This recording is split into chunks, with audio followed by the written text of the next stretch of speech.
Vous ne connaissez peut-être pas son nom, et pourtant, elle fut l'une des artistes les plus reconnues de son époque.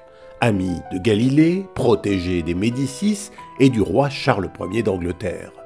Victime d'un viol à l'âge de 18 ans, son œuvre dépeint la violence masculine, mais aussi la force des femmes.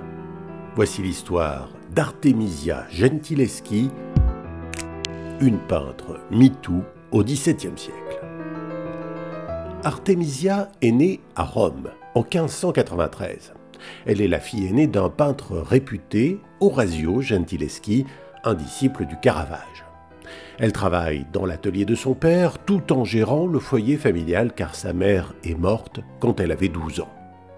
Orazio réalise très vite que sa fille est bien plus douée que ses frères. Sa première œuvre connue est ce Suzanne et les vieillards, longtemps attribué à son père. Dans ce tableau, Artemisia est probablement son propre modèle, à une époque où l'Église interdit de faire poser des femmes nues, et elle continuera à poser pour ses propres œuvres une bonne partie de sa vie. Son talent est évident, mais en tant que femme, l'enseignement des beaux-arts lui est interdit. Son père engage donc un précepteur privé, le peintre Agostino Tassi, une erreur tragique. Alors qu'ils sont laissés seuls, Tassi viole Artemisia le 9 mai 1611. Pour éviter le scandale, il promet d'épouser la jeune fille, ce qu'il ne fera jamais. Et c'est pour cette promesse rompue qu'il sera jugé 1 an plus tard devant le tribunal papal. Une nouvelle épreuve pour Artemisia. Non seulement elle devra subir des examens humiliants, mais elle sera même soumise à la torture pour vérifier qu'elle n'a pas menti sur le viol. Cette même année, Artemisia peindra une première version de ce qui est peut-être son chef-d'œuvre, Judith décapitant Holoferne. Une toile largement inspirée par celle du Caravage, mais peut-être plus violente encore. Dans la version d'Artemisia, Judith et sa servante luttent ensemble pour venir à bout du général ennemi. Et l'on raconte qu'Artemisia a donné à Holoferne les traits d'Agostino Tassi, son violeur. Pour beaucoup, le viol de la jeune artiste sera l'événement fondateur de son œuvre. Elle y décrira souvent la violence des hommes. Elle revisitera à plusieurs reprises le thème de Suzanne et les vieillards, cette jeune femme harcelée par 2 hommes, puis accusée d'adultère. Et surtout, il y aura plusieurs Judith et Holoferne. Dans cette nouvelle version de la décapitation, presque 10 ans après le viol, la scène est plus violente encore, le sang gicle en grands traits de peinture rouge. Les femmes vengeresses seront encore nombreuses au fil des ans. Mais heureusement, Artemisia Gentileschi ne laissera pas la violence définir toute son œuvre.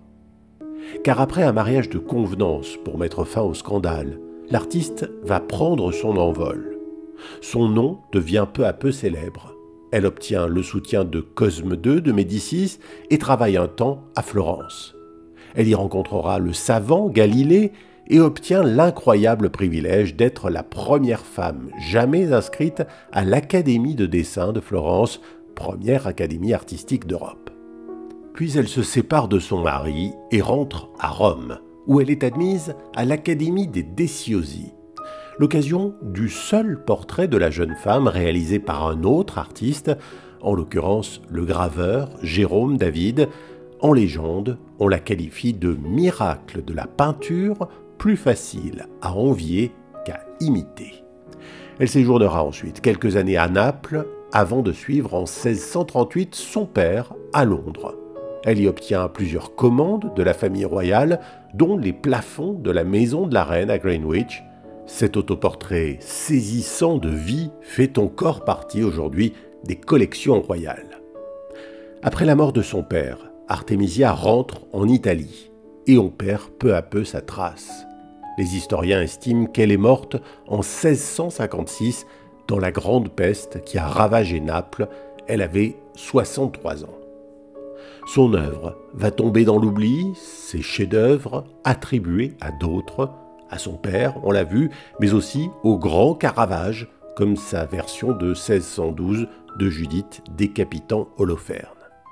Artemisia Gentileschi fut en effet l'une des principales artistes du caravagisme, ce mouvement qui révolutionna l'art du XVIIe siècle par son réalisme et sa maîtrise de la lumière, un mouvement auquel elle aura apporté la force d'un féminisme avant l'heure.